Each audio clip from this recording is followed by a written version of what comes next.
Oi pessoal, nós somos o Educação Além do Quadrado. Meu nome é Tamires, essa é a Mariana e essa é a Vanessa. E nós somos jovens aprendizes aqui da Rede Cidadã. Estamos participando do projeto JAS, que é o Jovem Aprendiz Sustentável. O problema que a gente escolheu foi desigualdade social. O tema foi o racismo estrutural como ferramenta de segregação educacional. Pessoal, vocês sabem o que são as ODS? As ODS são Objetivos de Desenvolvimento Sustentável, que foi regida pela ONU em 2015, que essa meta é para ser batida até 2030. Entre elas, a ODS que a gente escolheu foi a ODS 1, Erradicação da Pobreza, e a ODS 4 também, Educação de Qualidade. Seguindo, a gente escolheu a ODS 10, que é a redução das desigualdades, e a ODS 16, que é paz, justiça e instituições eficazes. E hoje a gente tem uma pessoa muito especial que a gente vai entrevistar e fazer umas perguntinhas para ela, que é a Ana Luísa Reis Maciel, graduada em História pela PUC Minas, mestre em Educação pela UFMG, professora de História no ensino médio pré-vestibular na rede privada e pesquisadora de História da Educação Brasileira no século XX. Essas perguntinhas vão ser mamão com açúcar para ela. Bom dia, meu nome é Ana, eu sou professora de História no ensino médio, desde que me formei em 2021 pela Pontifícia Universidade Católica de Minas Gerais. Também sou mestre em Educação pela Universidade Federal de Minas Gerais, mais especificamente da linha de História da Educação, e como pesquisadora eu tenho pesquisado História da Educação das populações negras no Brasil ao longo do século XX. Pessoal, agora nós vamos fazer algumas perguntinhas para a Ana. E a primeira pergunta é: o que é o racismo estrutural e como ele impacta na educação de pessoas negras? Bom, em história, a gente chama de estrutural aquilo que faz parte da organização de uma sociedade, ou seja, aquilo que está para além dos comportamentos individuais, mas que molda eles. Então, o racismo brasileiro ele é estrutural porque a organização da sociedade brasileira ela veio de uma hierarquia de raças que penalizou as pessoas negras e as pessoas indígenas, né, mas devido na contemporaneidade. A gente tem um volume maior de pessoas negras no Brasil, e pensando como negras as pessoas pretas e pardas, o problema do racismo estrutural assola de maneira mais emblemática e visível socialmente as populações negras. Então, ele é estrutural porque quando a gente pensa na organização da sociedade brasileira, a população negra, desde o período colonial, ela vem ocupando esse lugar de subalternidade, ou seja, de inferioridade para favorecer o sistema, e por isso vem sendo explorada. Ao longo da história do Brasil, a forma como foi feita a abolição da escravidão, a distribuição de terras pela lei de terras no Império, fez com que, principalmente no campo econômico, a população negra seguisse prejudicada e desfavorecida. E como é que isso impacta na educação?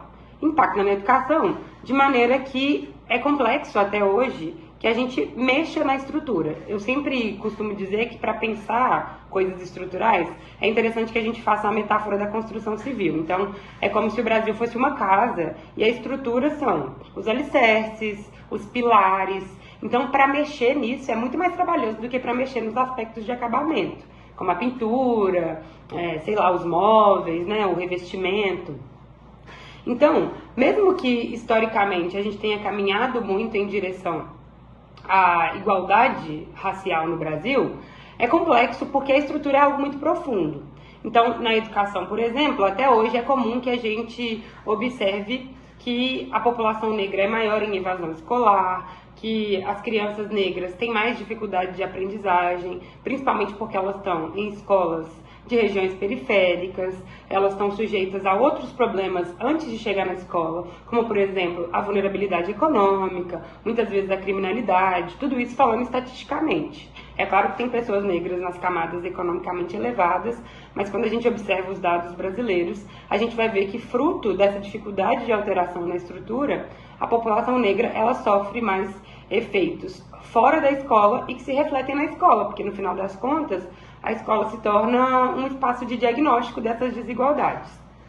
Então, muitas vezes a criança negra chega na escola, e o adolescente também, né? Já vulnerabilizado por questões de saúde, muitas vezes, por questões de ordem econômica, por questões de ordem alimentar, né? Então, isso dificulta o aprendizado. Para piorar as coisas, também a gente tem problemas com relação ao currículo. Então, é muito difícil, muitas vezes, principalmente quando a gente está falando em história, que é meu campo de educação, fazer com que a população negra se sinta positivamente representada pelos conteúdos de história. A gente vai retomar isso um pouquinho a mais quando a gente chegar na pergunta 4, mas é complexo fazer com que a criança entenda que aqueles eventos históricos que ela está estudando estão relacionados com a realidade social em que ela está inserida. Então, essa também é uma dificuldade, é uma forma como o racismo estrutural impacta na educação de pessoas negras, porque muitas vezes a gente tem a impressão de que a gente precisa aprender coisas que estão diretamente relacionadas à nossa prática social. O famoso, o que eu tenho a ver com isso, né? Como é que eu vou lidar com isso? O que eu vou fazer com esse conhecimento? Sei lá, sobre a Revolução Francesa, por exemplo.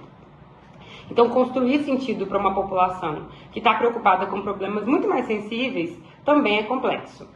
Para além disso, quando a gente chega nas fases finais do ensino, principalmente no ensino médio, que é onde a gente tem a maior taxa de evasão, muitas pessoas negras, né, muitos jovens negros, precisam combinar os estudos com atividades remuneradas, porque eles precisam viver, né? E isso também acaba refletindo na qualidade do ensino. Então, o racismo estrutural está presente nas escolhas e na formulação dos currículos, nas dificuldades que as crianças e jovens negros encontram antes de chegar na escola e na tratativa que a escola dá para essas dificuldades, porque muitas vezes essas crianças e jovens são tratados apenas como desinteressados, não querem aprender nada, como se não fosse uma responsabilidade do sistema escolar construir uma forma de ensino, né, uma linguagem de ensino que se adeque à realidade daquela população. Ana, o que seria uma educação verdadeiramente antirracista? Completando, quais são as transformações estruturais que o sistema precisaria enfrentar para alcançá-las? A educação antirracista, ela é uma educação que reconhece o racismo como um problema, né? Porque muitas pessoas costumam achar que ser antirracista é, na verdade, apenas não ser racista. E ser antirracista é reconhecer, né, fazer um diagnóstico do racismo e como o racismo opera e se destinar a combatê-los. Nesse sentido, eu acho que muitas mudanças já foram feitas, como, por exemplo, a transformação dos currículos. Eu acho também que as escolas e as salas de aula, na minha experiência, elas têm se tornado espaços mais abertos. Eu acho que isso vem da formação dos professores, talvez dos últimos 20 anos para cá, 30 anos para cá, mais aberto para o diálogo com os estudantes, para a participação dos estudantes. Se a gente for parar para pensar 20, 30 anos atrás, os estudantes eles eram tratados em sala de aula como passivos, né? Ou pelo menos deveriam ser, que é apenas ouvir e aprender e absorver aquele conteúdo. Então eu acho que o simples fato da sala de aula e das escolas estarem caminhando em direção a ser um espaço de troca de conhecimento e de construção coletiva do conhecimento já melhora muito no que se refere à educação antirracista, porque aí o jovem pode apresentar essas dificuldades. Além disso, também, eu acho que a gente tem no campo da produção de conteúdo educacional uma preocupação maior. Então, eu acho que até os livros didáticos eles têm trazido essa discussão antirracista, mas ainda tem problemas muito sérios e, como vocês disseram, estruturais que precisam ser tratados. Por exemplo, uma reelaboração do currículo, uma ampliação de quantidade de conteúdo africano e afrodescendente, afinal de contas isso faz parte das nossas práticas culturais, da forma como é construída a nossa língua. Então eu acho que essa é uma batalha difícil que a gente precisa enfrentar, que são as transformações no currículo. E também a gente precisa enxergar as dificuldades que vêm antes da escola, né? Os impasses que vêm antes da escola. Então mais políticas públicas para combater a vulnerabilidade, né, dos jovens e das crianças negras, que combinem a pauta da questão racial com a pauta da questão econômica e social também, para que esses jovens cheguem na escola de maneira mais confortável mesmo, né? Para que o ambiente de estudo ele seja um ambiente que favoreça isso, favoreça o aprendizado, para que o jovem não entenda aquilo apenas como uma obrigação. Então, acho que essas são as grandes transformações. Enxergar o racismo, né? Fazer um diagnóstico do racismo na sua comunidade, enfrentá-lo, em vez de ignorá-lo, pautar essas transformações no currículo e pensar também as políticas públicas que vêm antes da chegada das crianças e dos jovens na escola para garantir que essa aprendizagem seja efetiva. A próxima pergunta para a Ana é: como a formação dos professores influencia no combate ou na perpetuação do racismo dentro da sala de aula? Quando a gente chega em sala de aula, o professor, ele tá num lugar, por mais que a sala de aula seja um ambiente horizontal, que favoreça a troca e a construção coletiva de conhecimento, o professor, ele tá num lugar de autoridade construída pelo conhecimento. Então, é normal que as pautas que ele traga, por mais que tenha a participação dos alunos, seja aquilo que vai reger o ensino. Recentemente, a gente passou por algumas transformações, e quando eu falo recentemente, eu estou falando dos últimos 20, 30 anos, que pra gente pode parecer muito tempo, mas que pra história é um tempo consideravelmente pequeno, né? Levando em consideração a trajetória do ensino. Então, recentemente, a gente tem passado por uma perspectiva, principalmente na história da educação, que a gente chama de anticolonial, que é repensar o eurocentrismo na educação. Eu já sou da leva de uma formação de professores que passou por essa perspectiva, que estudou essa perspectiva, e eu acho que isso colabora muito para que a gente tenha uma forma de ensinar e de pensar sobre os acontecimentos muito diferente do que era feito 20 anos atrás, por exemplo. Então, quando a gente estuda a questão da escravidão no Brasil, hoje em dia, a gente tende a recorrer, nas aulas de história principalmente, a outras fontes, como, por exemplo, fontes orais, fontes arqueológicas, fontes culturais, e o grande demonstrativo disso é o Enem, que tem trazido cada vez mais questões de cultura e patrimônio. E eu acho que essa é uma forma de validar conhecimentos que não tenham passado necessariamente pela universidade ou pela academia. Então, talvez quando eu estava na escola, por exemplo, o que a gente reconhecia como um documento histórico era um documento oficial. Então, sei lá, a Lei Áurea, por exemplo, eu lembro de ter visto ela na escola. E isso é um jeito de contar a história da perspectiva dos colonizadores, dos escravizadores, dos governantes. Então, essa perspectiva anticolonial, que toma outras fontes, como músicas, pinturas, cultura popular, expressões religiosas, ela tende a ouvir as pessoas que foram historicamente subalternizadas, como, por exemplo, as pessoas negras, né? No nosso caso, principalmente as pessoas negras. Então, eu acho que isso influencia no posicionamento que o professor tem diante dos conteúdos escolares que passam pela questão racial. Quando a gente sai da história, a gente vai falar da prática escolar de uma maneira geral, também há uma diferença. Por quê? Por muito tempo, não só no caso brasileiro, né, mas em muitos países que foram colonizados, o caminho adotado para tentar combater a desigualdade racial era ignorá-la. Então, era a ideia de tentar tratar as pessoas como iguais e ignorar as desigualdades raciais, não falar sobre raça, não falar sobre racismo, não falar sobre desigualdade racial. E a gente viu que isso trouxe pouco progresso ou nenhum, né? Afinal de contas, eu consigo lembrar da minha época de estudante de muitas dinâmicas racistas, brincadeiras racistas que os colegas faziam e que os professores endossavam. Então, eu acho que essa nova geração de professores, né, e que passou por essa formação que tratava do antirracismo como um tema sério e importante para ser professor na realidade brasileira, ela tende a estar mais atenta. E aqui eu não estou tentando ser etarista, né? Não estou falando dos professores mais jovens ou mais velhos, mas estou falando especificamente da mudança na perspectiva da formação dos professores. E aí isso é respaldado pelas tradições de produção de conhecimento. Então, não é porque o professor é mais jovem, mas porque ele passou por uma formação diferente por causa da reformulação dos currículos do ensino superior, ou seja, das pessoas que fizeram graduação para serem professores.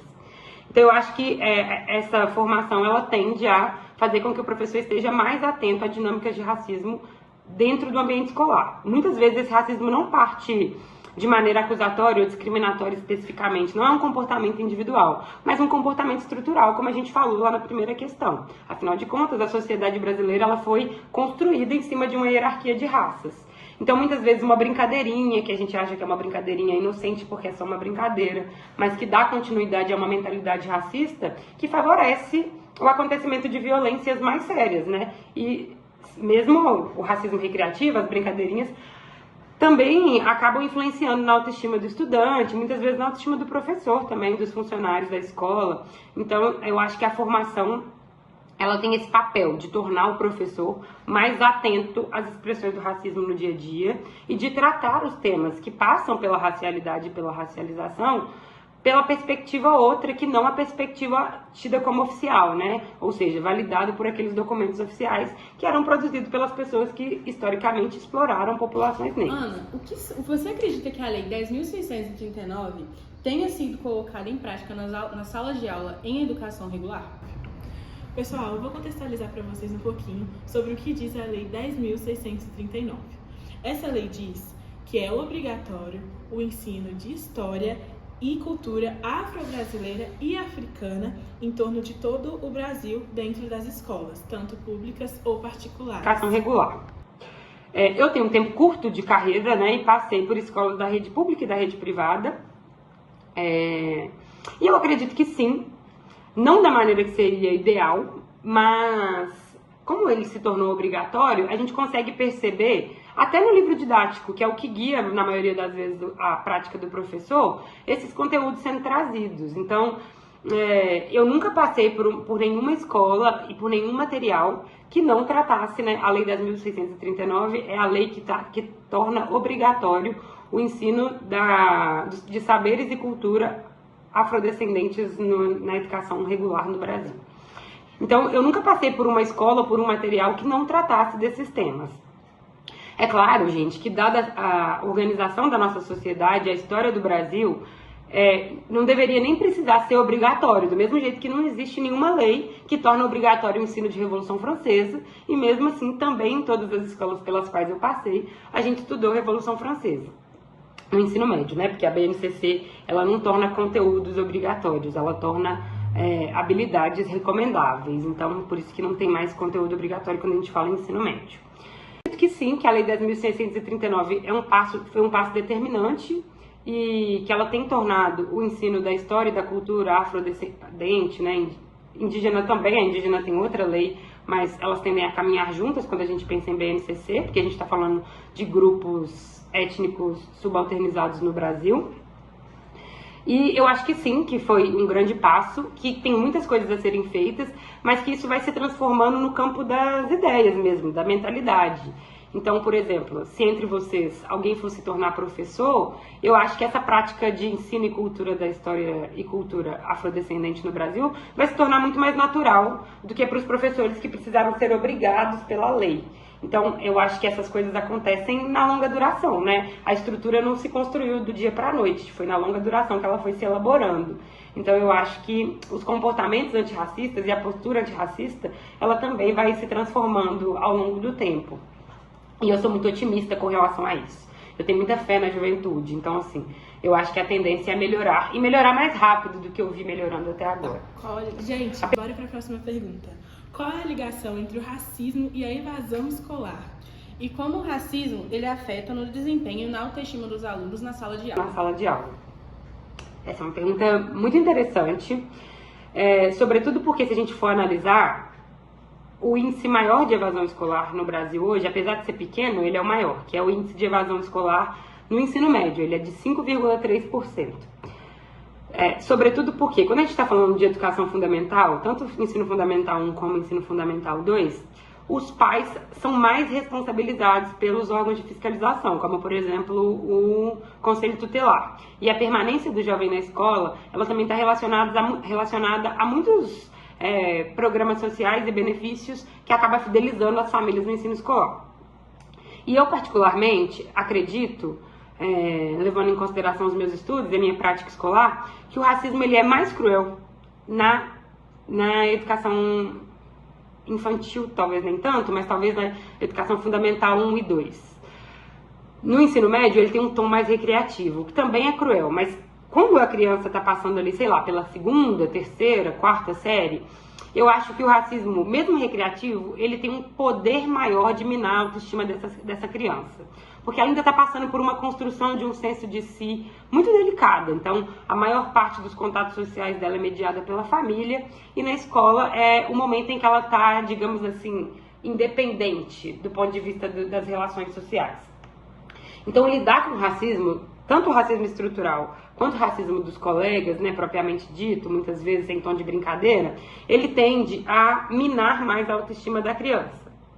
Quando chega no ensino médio, eu acho que o racismo, justamente por ser estrutural, ele se manifesta de outras formas. Por exemplo, os jovens negros, eles tendem a ter, a ser parte de famílias economicamente menos estáveis. Então eles precisam trabalhar mais. É por isso que eles evadem mais do ensino médio. Porque eles precisam combinar o ensino com atividades remuneradas. E muitas vezes essa remuneração, ela faz diferença para o orçamento familiar. E eu acho que isso contribui muito para a evasão escolar. Então eu acho que a gente pode pensar isso de duas maneiras. A primeira maneira é que o racismo ele mexe com a autoestima, inclusive intelectual, das crianças e adolescentes. E fazem essas crianças e adolescentes estarem em ambiente escolar de uma maneira desacreditada, que é, eu estou aqui, mas talvez eu não seja capaz de aprender. Eu estou aqui porque eu preciso estar, porque é obrigatório, mas talvez esse aprendizado não faça sentido para mim. Eu estou aqui aprendendo essas coisas, mas essas coisas não são compatíveis com a minha realidade social. Ou seja, eu não vou aplicar isso na prática, né? Isso não vai fazer uma grande diferença na minha vida. E aí essa criança, esse jovem, permanece até a conclusão do ciclo básico da educação. A outra maneira que isso afeta é que o jovem passa a acreditar que a educação pode salvá-lo, e pode mesmo, né? Eu, por exemplo, eu sou da primeira geração e sou a segunda pessoa da minha família, tanto materna quanto paterna, a fazer ensino superior, e sem dúvida a educação me trouxe uma qualidade de vida muito melhor se comparada com as pessoas que vieram antes de mim. Mas eu também tenho a sensação de que a educação ela serviu para me moldar de alguma maneira, né? É como se a educação tornasse o jovem negro adequado ao sistema de maneira que ele pudesse prosperar. Então, isso também tem a ver com a autoestima. É como se, de alguma maneira, a educação dissesse, olha, você ainda não é bom o bastante, mas você pode ser. Ou você pode ser, talvez, sei lá, menos pior, se a gente pensar assim. E eu acho isso complexo, né? Sobretudo para nossa autoestima, porque isso vai fazendo a gente sentir que a gente precisa abrir mão de partes da gente para se inserir no sistema e ter algum sucesso profissional, econômico, né? Então, eu sinto que a gente precisa fazer um trabalho duplo, que é um trabalho de se educar, né? Ou seja, de ir para a escola e aprender, e tirar boas notas, e ler, e fazer vestibular, mas também de educar o sistema, que é levar as nossas questões para a escola, os nossos questionamentos para a escola, os nossos saberes para a escola, a nossa forma de aprender e de construir conhecimento para a escola, porque assim a gente também está educando a escola. Quando eu falo em transformar o currículo, parece que é uma coisa que acontece muito, muito distante da escola, e não é. A maioria das reivindicações que transformaram a educação, elas surgem dentro da escola. E aí, a partir da formação continuada de professores, ou de programas de extensão, né, que escuta os jovens, é que a gente vai pensando, e aí eu falo a gente agora enquanto pesquisadora, quais são as alterações que precisam ser feitas no sistema de ensino, como é que a gente pode pensar nessas transformações para tornar a escola um ambiente mais eficiente mesmo, em acolher e ensinar jovens, não só jovens negros, mas na multiculturalidade que existe no Brasil. Qual o papel as pessoas brancas devem assumir na luta antirracista, dentro ou fora do ambiente escolar? Olá. Eu costumo dizer que o racismo foi inventado pelas pessoas brancas, então elas têm mais responsabilidade, embora a gente tenha mais urgência em resolvê-lo. Então, eu acho que as pessoas brancas, elas precisam se imbuir dessa responsabilidade. Porque muitas vezes, quando a gente tem um problema, a gente tem a sensação de que quem tem que resolver o problema é quem é afetado por ele. E, sem dúvida, pessoas negras são mais afetadas pelo racismo. Mas eu acho que a gente precisa fazer também um trabalho de responsabilização. E aí você deve estar pensando, é claro que as pessoas brancas da contemporaneidade não têm responsabilidade pelo que aconteceu lá no Brasil colonial, ou lá no Brasil império, que fez com que o racismo se tornasse um aspecto estrutural da sociedade brasileira. E, de fato, individualmente elas não têm, mas elas se aproveitam, de alguma maneira, dos privilégios que o racismo traz para elas. Isso por quê? Toda vez que o racismo tira a oportunidade de pessoas negras, ele está criando oportunidade para pessoas brancas. Toda vez que o racismo diminui a possibilidade de pessoas negras experimentarem vagas na universidade, essas vagas estão sobrando para um grupo privilegiado. Basta a gente encarar os dados de escolarização no Brasil, que a gente vai ver que, principalmente nas universidades públicas, pessoas brancas são maioria, mesmo se tratando de um serviço gratuito, em tese. Então, eu acho que as pessoas brancas precisam se responsabilizar por diagnosticar e combater o racismo pela lógica da responsabilização. Então, para a gente conseguir fazer isso de maneira coletiva. No campo individual, né? Então eu falei isso de maneira mais sistemática, mas no campo individual, por exemplo, não compactuar ou se silenciar diante de brincadeirinhas racistas, sempre que possível levantar pautas que levem em conta a racialidade dentro e fora do ambiente escolar. Então, sei lá, quando a gente vai falando de desigualdade de renda na escola, por exemplo, se você é uma pessoa branca e sente que pode falar disso, seria interessante que você levantasse o debate de que as pessoas negras, além da barreira socioeconômica, também enfrentam a barreira racial, consumir intelectuais, artistas negros. Eu acho isso fundamental e é uma coisa que as pessoas brancas conseguem fazer com mais tranquilidade, porque muitas vezes as pessoas negras são tratadas como parciais quando a gente está falando dos interesses, como se isso fosse um problema, a gente tem interesse em combater o racismo. Mas as pessoas brancas, elas costumam ser mais ouvidas porque elas falam de um campo de coletividade. Para mim, um exemplo recente que aconteceu na mídia foi 2 casos de racismo, né? Que aconteceram com atores famosos. Um envolvendo o filho da Thaís Araújo e o outro envolvendo a filha do casal Giovanna Eubank e Bruno Gagliasso, que tomaram proporções grandes na internet. E o caso envolvendo a filha do casal branco, né, que era uma filha adotiva, ele tem muito mais projeção, e principalmente porque essas pessoas, elas falam de um lugar externo ao racismo. Então, é uma infelicidade, né? Porque as pessoas negras deviam ser mais ouvidas quando falam das suas próprias dores, mas também como um sintoma do racismo estrutural, a fala de pessoas brancas tende a ser mais validada. Nesse caso, porque ela é acusada de menos emocional, já que a pessoa branca não foi diretamente afetada pelo episódio, e sim, no caso do casal, a filha deles.